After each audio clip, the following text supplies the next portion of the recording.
guys, The Curious Owl here, and today I have my March wrap-up.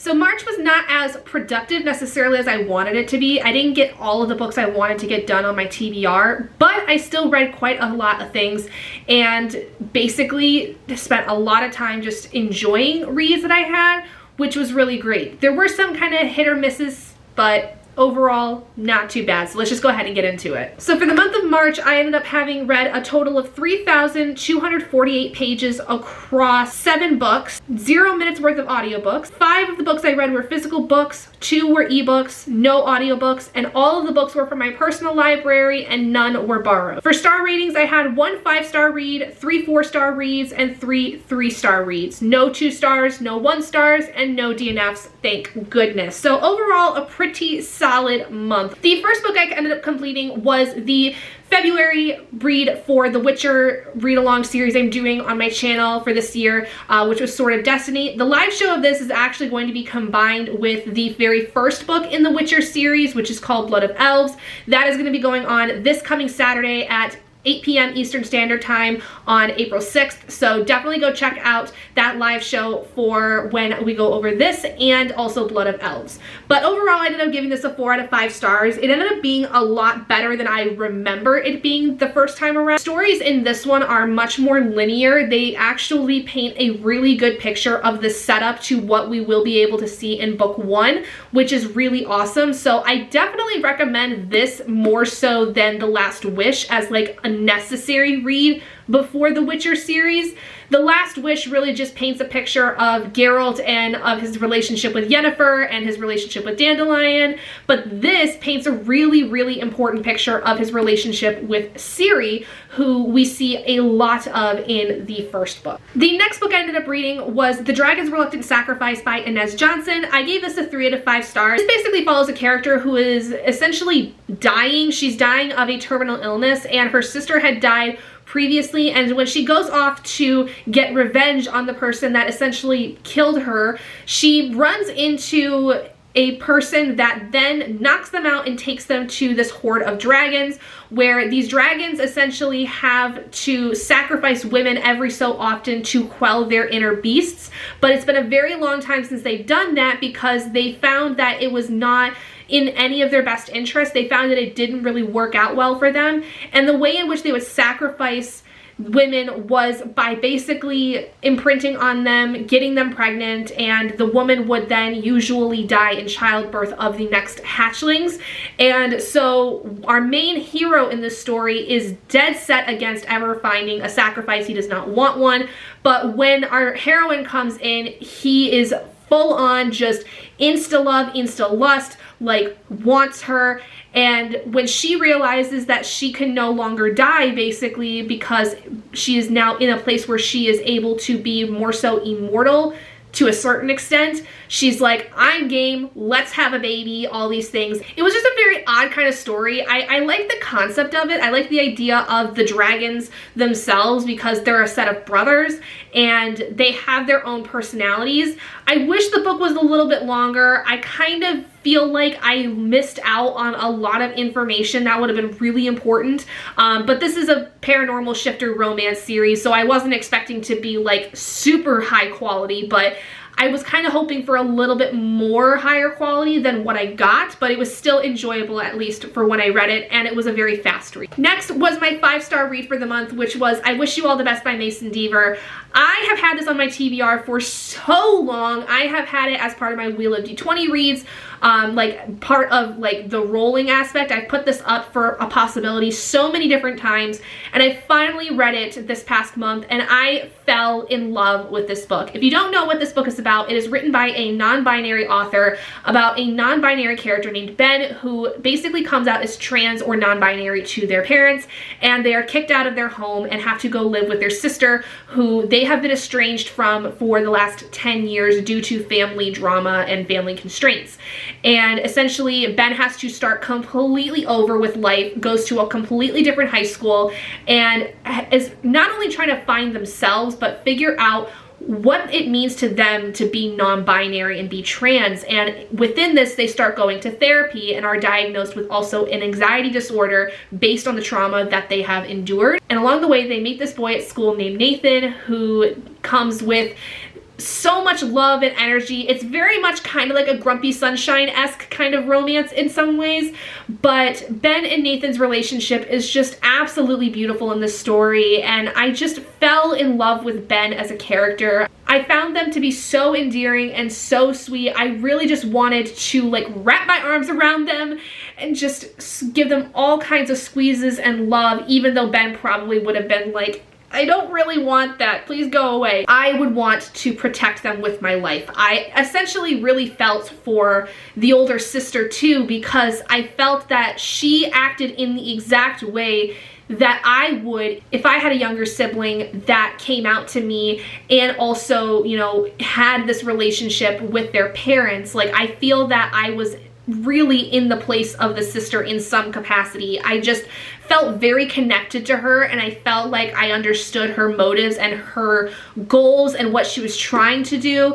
Even if she really made some mistakes along the way, she was trying her best, which I appreciate. I think that that speaks to a lot of people who try to be allies to especially people on the LGBTQ spectrum, and they might not always get it right, but they try their damnedest to make people comfortable and understand how things should be and how they shouldn't be, and really being an advocate for somebody who is not only on the LGBTQ spectrum, but also is somewhere mentally ill or is struggling mentally when dealing with all of this at the same time. And I just really loved this book. I found so many great things with it, and ever since I've read it, I've been like shoving it in people's faces because this has been such a wonderful story, and I will definitely be reading more of Mason's work in the future. Next book I read was an anticipated read when I had heard about it coming out this year, and that was Alex Michaelides' The Fury.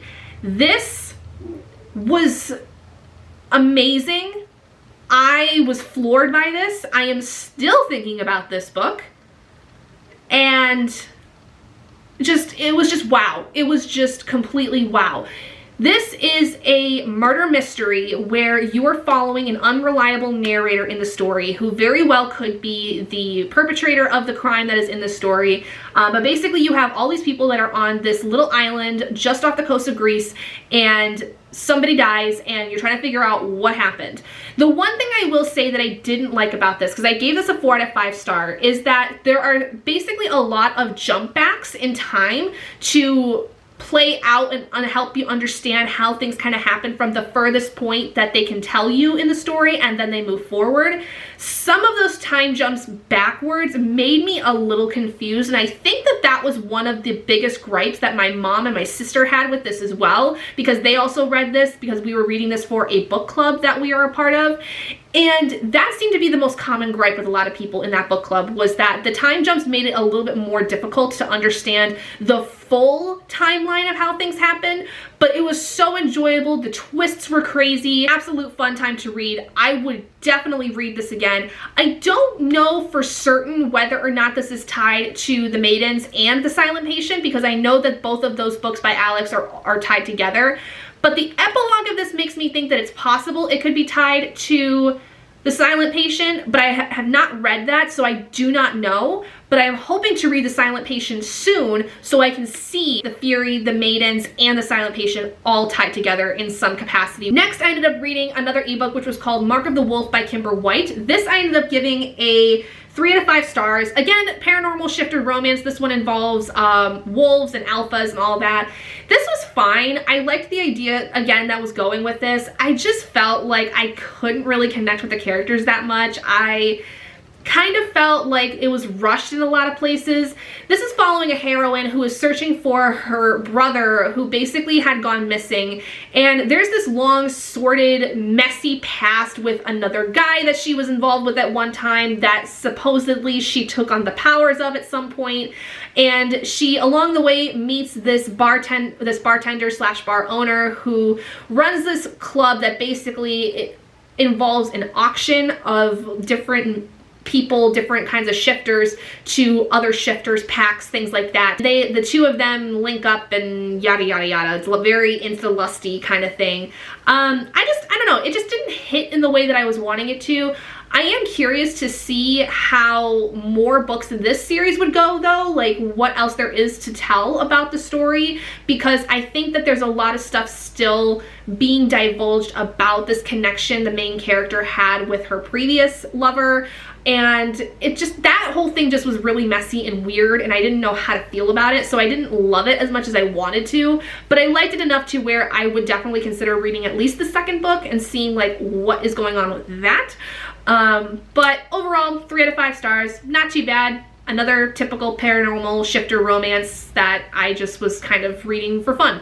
Next, I had probably one of my more surprising reads this year, Bad Things Happen Here by Rebecca Barrow. This is a young adult, or maybe new adult, verging on new adult mystery thriller where, again, takes place on an island, specifically Paris Island, which is a very wealthy island, has a lot of wealthy people on it, and our main character is named Luca, and Luca lost her best friend in what supposedly was a drowning accident about 3 years prior to the beginning of the story, and then she loses her sister. Her sister is then murdered after a party that she goes to with her sister and a new friend that she develops, and the whole story is her trying to figure out what happened to her sister, who killed her, if anybody killed her, or if it was an accident. This one, again, twists, turns, things I did not expect. The ultimate villain at the end of it, I was kind of shocked by, truthfully, and in terms of the reasoning as to why the sister was murdered. And it just was something that I was just shocked by overall. I did not think I was going to like this at first. I was actually shocked. I enjoyed this a lot. It's a very fast read. The chapters are short. I loved Luca as a character. I found her to be incredibly flawed but lovable despite that. Even though there are some moments where you're kind of like, come on, like you really have to act this way. You don't have to like do this. Like this is not okay. Like even despite those moments, I felt like I understood her and I really felt for her, especially having not only lost her best friend, but her older sister who was like her best friend to her. That was just one of my more surprising reads, I think, so far this year. Really enjoyed it, and I would definitely like to look into whatever else Rebecca Barrow has, because I don't think this is their debut. And the last book that I ended up being able to finish in the month of March was The Iron King by Julie Kagawa. Now this was kind of more of like a book I wasn't even really sure how I was going to like it. I wasn't sure if I was going to be at all interested in it, and to be completely honest, I'm on the fence about it. I gave it a 3 out of 5 stars, and this is a story that deals very heavily as like a retelling of A Midsummer Night's Dream. That's what it's called. What the heck just happened? My brain really scrambled that up. But this is dealing with a girl named Megan who her father has disappeared when she was a kid, and when she turns 16 years old, she finds out that her brother has been switched out by what's called a changeling, and so through that finds out there's an entire Fae world that she's never known about that she's apparently a part of because her father is part Fae, and she's never known this. She's never known anything about this part of her life, and she apparently is a Fae princess, basically. And so in this we see characters from A Midsummer Night's Dream, which include like Titania and Oberon and Puck and various other characters, and we also learn of what are called Iron Fae, which are a fairly new adaptation of Fae that are very much endangering this world, essentially. And there is a lot that goes on with this about Megan in particular that I just didn't feel like I connected with her. I felt like she was very, you know, very much that stereotypical YA character, which, considering this was made in the early 2010s, totally understandable. There was a very much set way of making characters in a certain sense in the 2010s. So I gave its credit where it was due. Like, this was definitely very popular to my memory when that time frame was around. I remember this being a really popular series. And I will say, I just feel like with the fact that I've read one other Julie Kagawa book, which was Talon, and the fact that I don't remember much about it, and the fact that I don't really remember much of what happens in this, I don't know if I would consider Julie Kagawa a memorable author for me. I feel like I am on the fence on whether or not I want to continue the series and whether or not I want to continue reading more of their work. However, I have heard that the Shadow of the Fox series by Julie, which is much more recently developed, is a lot better than some of the older work, because both Talon and the Iron Face series are much older, so they are a much more dated feel than what most of her newer work is about. So I'm still willing to give her a chance. I do have Shadow of the Fox, and I would definitely like to try to read it, but I think if I don't really like that one so much, I may just give up on her as an author in general. But I'm on the fence of whether or not I want to unhaul this, because again, I'm on the fence of whether or not I want to finish the series. The way that this ended actually ended really well, to where I almost thought that this was going to be a standalone, but it's at least a trilogy to my knowledge. I think there's at least like 3 or 4 books in this series, and I'm honestly questioning why there would be more and what the heck would even happen in the other books. I don't know. But without further ado, those are all the books I ended up reading in the month of March. Hope you guys had a great month of March as well. I know a lot of people were out on spring break. The last full week of the month was my spring break, so I got to spend a lot of time cramming through a bunch of books, and I did still carry some over into April that I will talk about in my April wrap up, but I'm pretty happy so far with my progress in April. I think you guys are going to be pretty shocked with what I end up getting done with by the end of the month. I'm going to probably be shocked with what I complete by the end of April. So thank you guys so much for joining me in this video. If you guys did enjoy it, please do give it a big thumbs up. And if you haven't already and you'd like to be, I would like to see more content like this, go ahead and hit that button down below and subscribe to become an Owlette in our flock. And I will see all of you guys in my next video. Bye guys!